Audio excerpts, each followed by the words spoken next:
is called the proto-evangelium, which means the first gospel.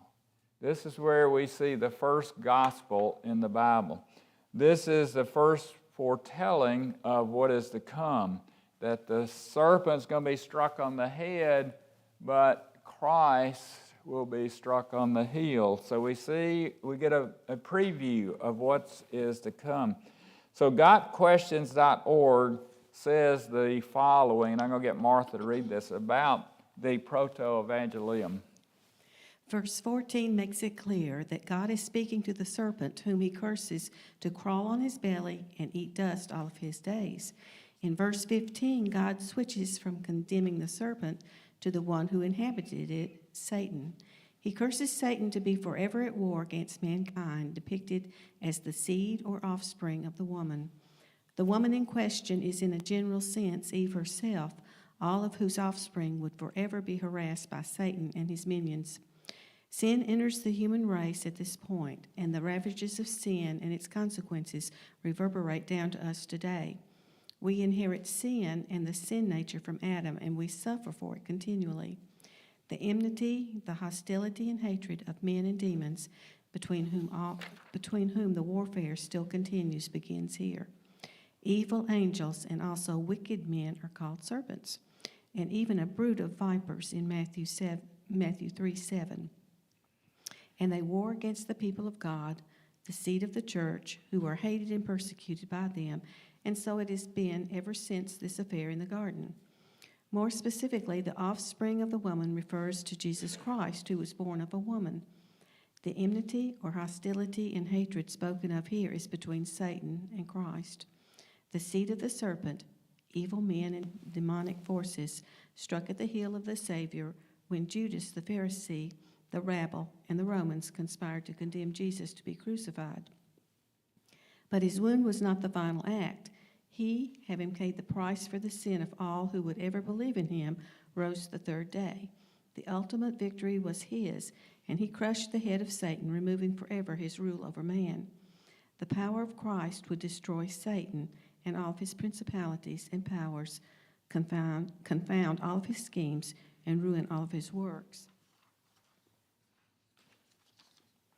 The power of the cross would crush Satan's whole empire, strip him of his authority, particularly the power over death, and his tyranny over the bodies and souls of men. All this was done by the incarnate Christ when he suffered and died for the souls of men. Hebrews 2:14-15. Therefore, since the children share in flesh and blood, he himself likewise also partook of the same, so that through death he might destroy the one who has the power of death, that is, the devil, and free those who through fear of death were subject to slavery all their lives. Because of what Jesus did on the cross, he crushed the devil's head, defeating him forever. The proto-evangelium shows us that God always had the plan of salvation in mind and informed us of his plan as soon as sin entered the world. The reason the Son of God appeared was to destroy the devil's work. 1 John 3:8. All right. With that, in Genesis 3:15, it says, again, I will put enmity between you and the woman, and between your seed and her seed. That's from the New King James Version. So this is an interesting statement from a biology standpoint. So why is this an interesting statement from a biology standpoint? And also, in this verse, seed is capitalized. Why is seed capitalized? Because it refers to Christ. All right. Second question first then. Seed is capitalized because it's a reference to Jesus. Okay. So why is this an interesting biology question? Do we have any biology majors in here? Well, the woman's seed cannot, you can't have a child without, male sperm. So, and typically, I think through the Abrahamic Martha, why don't you hand, so I won't be able to repeat all this. Jamie, the mic. Thank you. typically through the Abrahamic genealogies, when it's talking about seed, it refers to the man, but here it refers to the woman's seed. Yeah. So. Yeah. Somebody saying something back there? Oh, Alice. Oh, referring to Mary, yeah. So, yeah, exactly, it's referring to Mary. So from a biological standpoint, the seed of insemination is provided by man or woman? Man, right? So here, this verse says her seed. As Alice said, referring to Mary. This seed belongs to Mary, to the woman alone. So no human male is mentioned in this, even from this verse. So this verse looks forward to Mary and Mary, the virgin birth of Jesus. So again, we see this from the very beginning. God has this plan in place that won't be enacted for thousands of years into the future. There's a verse in 1 Timothy that relates to that, I think. It's 1 Timothy 2. Martha, pass the... Getting your exercise this morning. 1 Timothy 2:13 through 15, it says, "For it was Adam who was first created, and then Eve. And it was not Adam who was deceived, but the woman, being quite deceived, fell into transgression. But women shall be preserved through the bearing of children, if they continue in faith and love and sanctity with self-restraint." Yeah. So we're going to get to the woman a little bit more in terms of punishment and consequences in just a minute or two. So that verse really applies to the consequences and the punishment of woman, so the judgment on woman. So in verse 15, again, there is an ongoing battle, enmity between Satan, his demons, and God's people. So have anybody ever killed a snake in here? Yeah, we got a few people killed. Alice killed a snake, so okay, we got a few. Jamie, so we got a few people kill snakes. So a lot of times, I remember you take maybe a hoe or something sharp and cut the head off of the snake. What does the body do when you cut the head off the snake? Yeah, it keeps wiggling around, doesn't it? So even though in effect, you think you killed a snake, you cut the head off as such. The snake's body continues to wiggle. So even though Satan has already been defeated, as we know from Hebrews chapter 2, verse 14, Satan's body, is still wiggling until Christ comes again and throws Satan ultimately at the end into the lake of fire. Okay. So who then is designated next for the consequences of sin? Somebody say it there. Woman. Yeah, woman. So woman is next to have her penalty pronounced by God. Jamie was kind of moving there a minute ago. So what's the first part of her penalty? In Genesis 3:16 tells us what? What's that? Yeah, that the first part is she would receive pain in childbirth. I don't know that I ever caught this before. Was woman to have pain in childbirth before she sinned? Apparently some. Yeah. Why, Jeff? It says he was greatly multiplied. Yeah, it says greatly multiply. So I'd always kind of thought about that this sin resulted in a woman having pain in childbirth, but it results in her having greater pain in childbirth. It says, greatly multiply your sorrow and your conception and pain, you shall bring forth children. So woman receives a two-part penalty here. The first part of her penalty that God pronounces is that she would not immediately die, that she would have the special privilege of bringing children into the world as God had promised. She would ultimately bring the Redeemer in the world, but her pain in childbirth would be greatly multiplied. So what does it mean that pain will be greatly multiplied? She was going to have pain, so what's it mean it's going to be greatly multiplied? I think Eve had the pain of seeing her son die.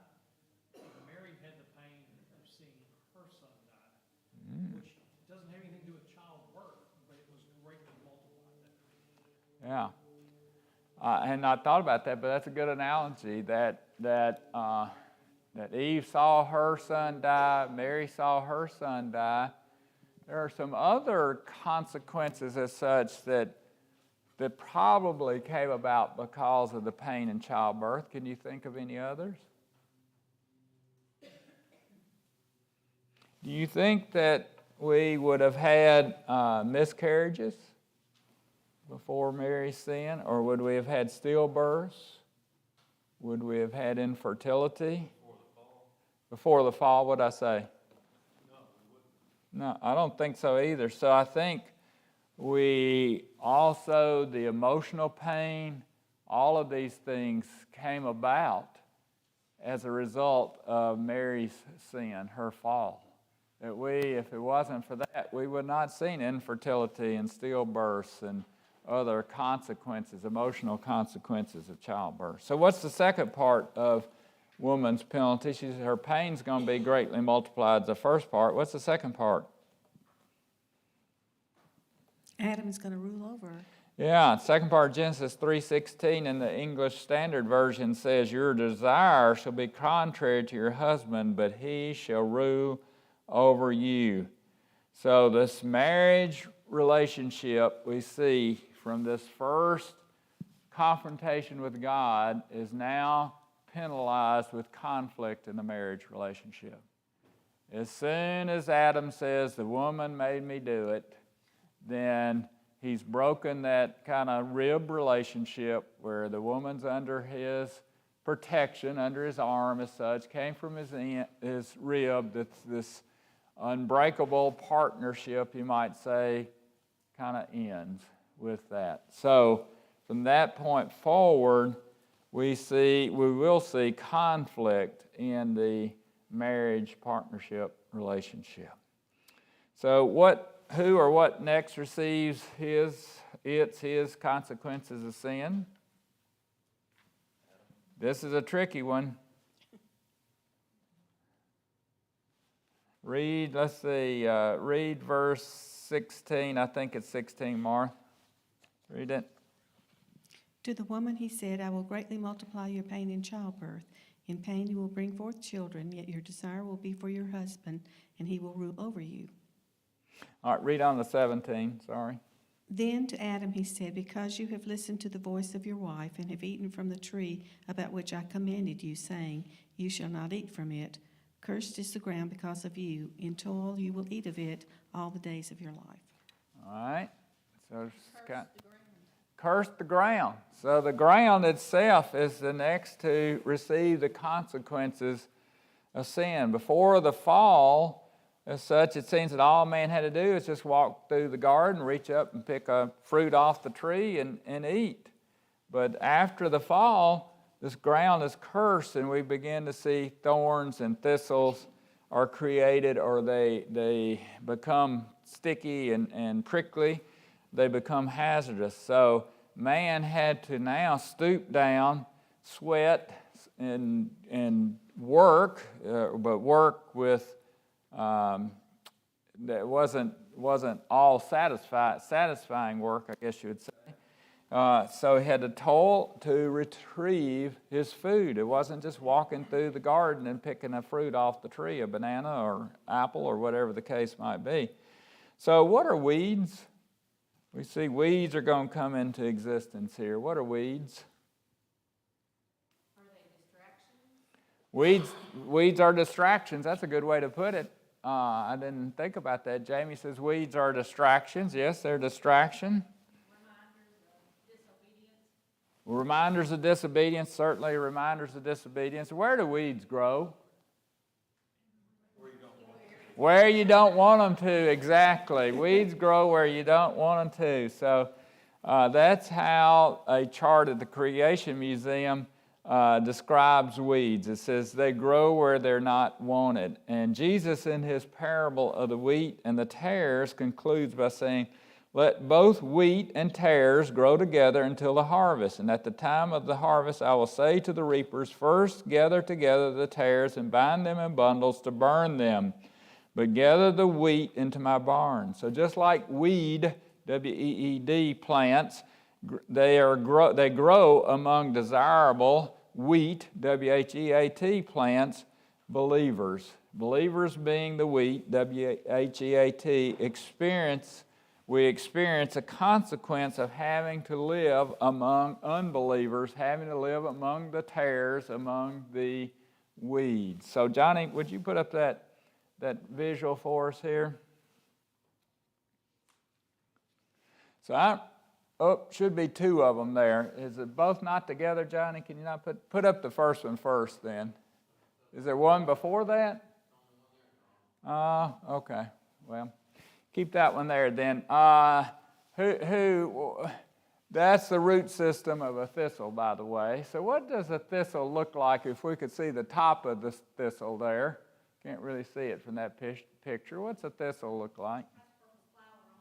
Has a what kind of big purple flower on it? It looks pretty nice, doesn't it? Well, I hate Adam for thistles. When we lived on Tucker's Gap Road, our yard had gazillions of thistles. So there's no easy way to get a thistle up. So I spent hours and hours going out trying to pull thistles up by their roots to get them out. But on the top, on the surface, they look very attractive. They look very pretty. But if you try to pull one up without gloves, what happens? You get stuck, don't you? They're very prickly, so they're not very, even though they're pretty at the top, they're not so easy. They're kind of thorny. They're prickly. They hurt. So Their here's roots the are root deep. system. Their roots are deep. The root, exactly. That's the issue here. The roots are deep. The roots, just like sin, have a deep root system. They go everywhere, just like sin. Looking up there, you see these roots going everywhere. And I thought it's such a good analogy of sin, of weeds. They go everywhere where you don't want them. So if you let one start growing, a sin, then this is what you end up with, right? So, okay. So thistles then are a consequence of sin. Thistles are emblematic of the consequences of all sin. We just talked about how are thistles emblematic of all sin. The blooms look attractive. Sin looks attractive, but the results, the roots and so forth, when you try to touch it, when you get engaged with them, they're very prickly. They hurt. It causes pain. So sin has an extensive root system, just like thistles do. Sin is hard to get rid of because it typically goes deep and spreads out. So fortunately, we have an herbicide for sin. The herbicide is Romans chapter 10, verses 9 and 10. It says, if you confess with your mouth Jesus is Lord and believe in your heart that God raised Jesus from the dead, you will be saved. So, in verse 10 says, for with the heart a person believes, resulting in righteousness, and with the mouth he confesses, resulting in salvation. So, the final judgment is levied against whom? Adam. So, what is the judgment Adam receives?